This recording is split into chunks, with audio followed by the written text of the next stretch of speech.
third gender, performed by Nilpendra Baghel.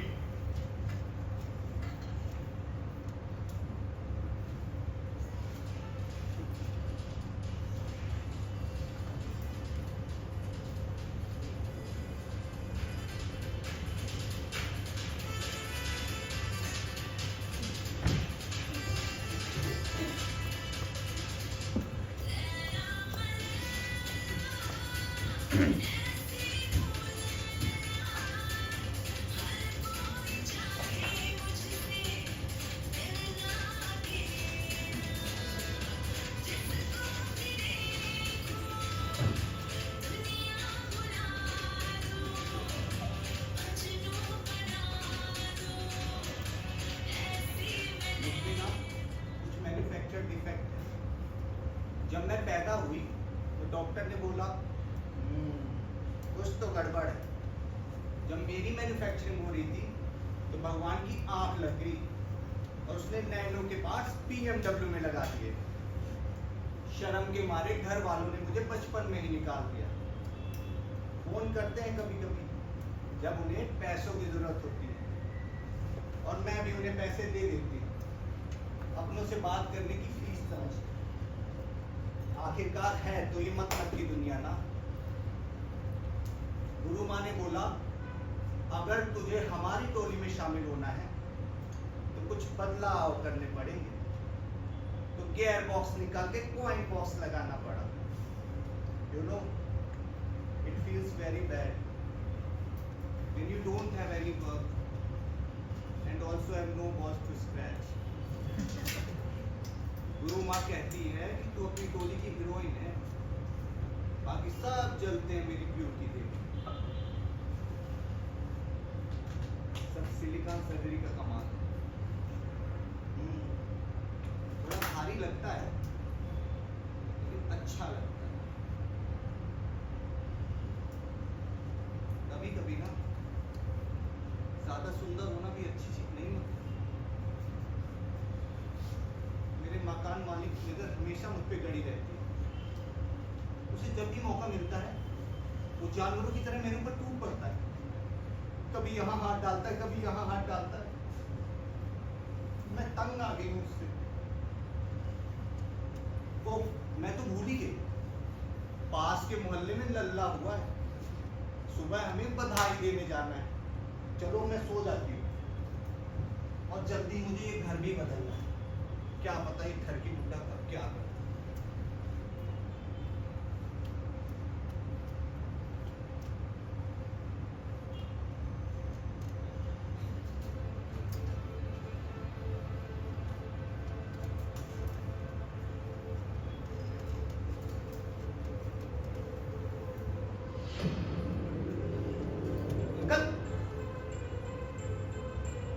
आप अंदर कैसे हैं?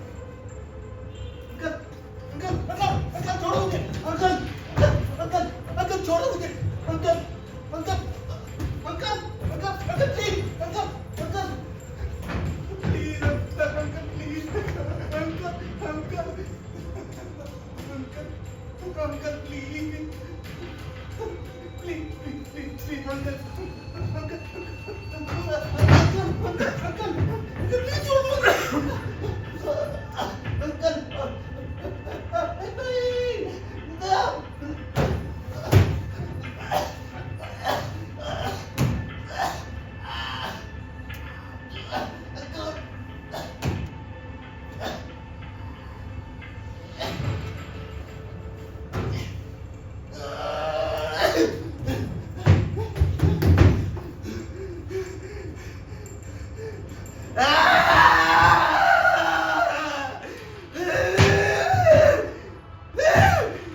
नाम गंगा, गांव रीवा, घराना धूम धमाल, जुर्म 65 वर्ष के आदमी का कत्ल, सजा 10 वर्ष की कैद। गंगा के अच्छे बर्ताव के चलते उसे 7 वर्ष में रिहा किया जाता है।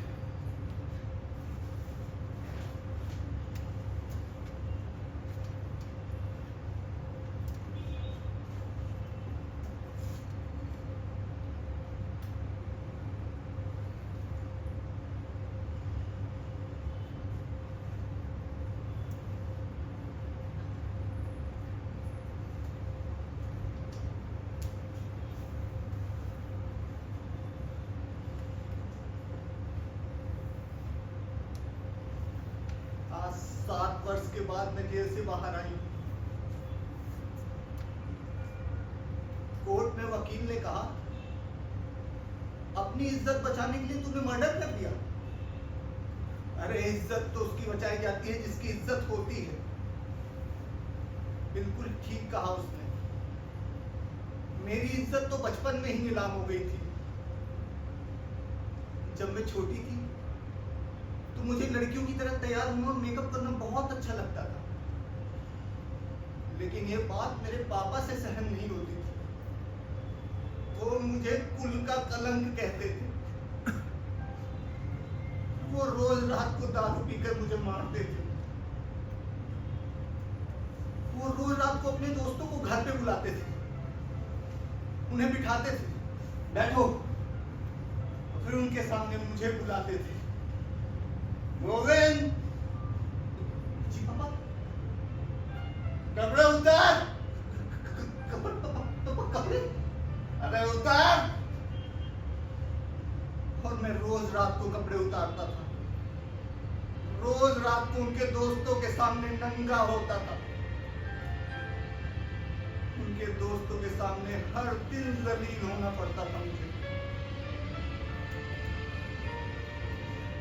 ऐसा लगता था मानो वो अपने दोस्तों को ये दिखाना चाहते थे कि उनके घर में लड़का ही पैदा हुआ है।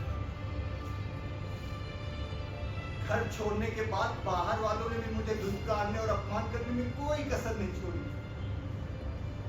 समाज की मुख्य धारा से अलग थलग आंसू और अपमान के घूंट पीकर जिया है मैंने ये जीवन।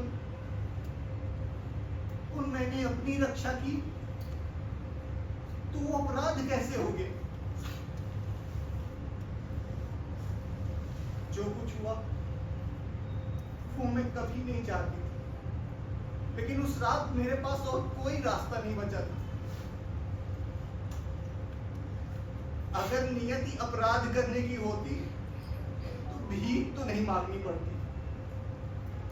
एक इज्जत की जिंदगी के अलावा और कुछ भी नहीं चाहिए था मुझे, लेकिन इस समाज ने मुझे उसका हकदार कभी समझा ही नहीं। इज्जत से जीने का अधिकार हमें क्यों नहीं है? हम भी सांस लेते हैं, जीने के लिए खाना खाते हैं। मेरे भी 2 हाथ और 2 पैर हैं। अरे मेरा ब्लड ग्रुप भी O पॉजिटिव है, फिर ये भेदभाव क्यों? हाँ, मैं ना तो मादा हूं और ना ही नर। मैं किन्नर हूं, जिसे लोग हिजड़ा या छक्का भी बोलते हैं। लेकिन कोई भी ग्रंथ या संविधान लिंग के अनुसार सम्मान करने को नहीं कहता। हमारी कम्युनिटी को गंभीर बहिष्कारों का सामना करना पड़ता है।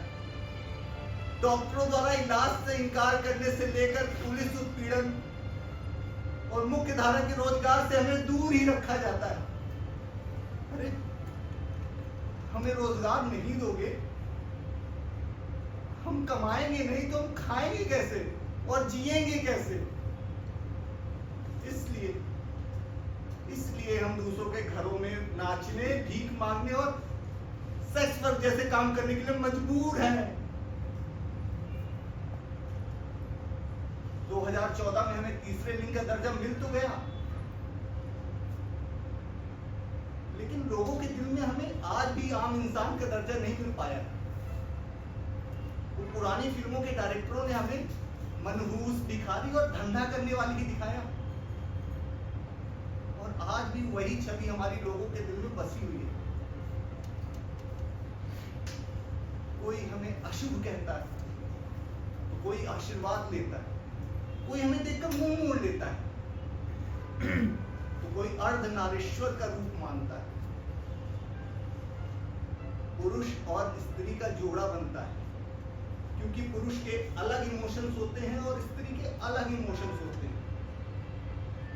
लेकिन जो बात लोगों को नहीं पता है वो ये है कि हमारे अंदर पुरुष और स्त्री दोनों के इमोशंस होते हैं, इसलिए हम उन दोनों को ज्यादा बेहतर ढंग से समझ सकते हैं और इस समाज को भावनात्मक रूप से जोड़ने का कार्य कर सकते हैं। ना जाने कब समझ में आएगी लोगों को ये बात,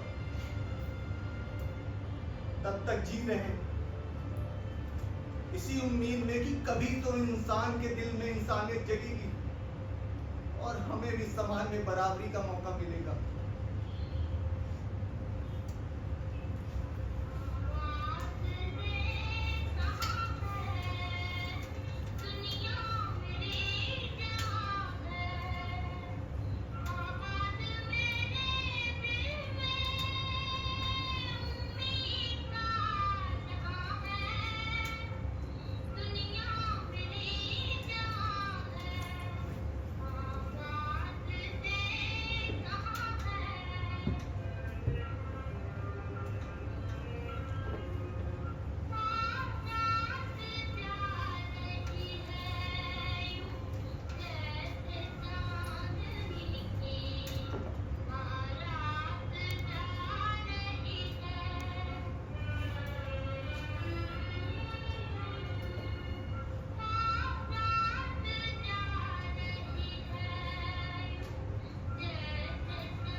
ओहो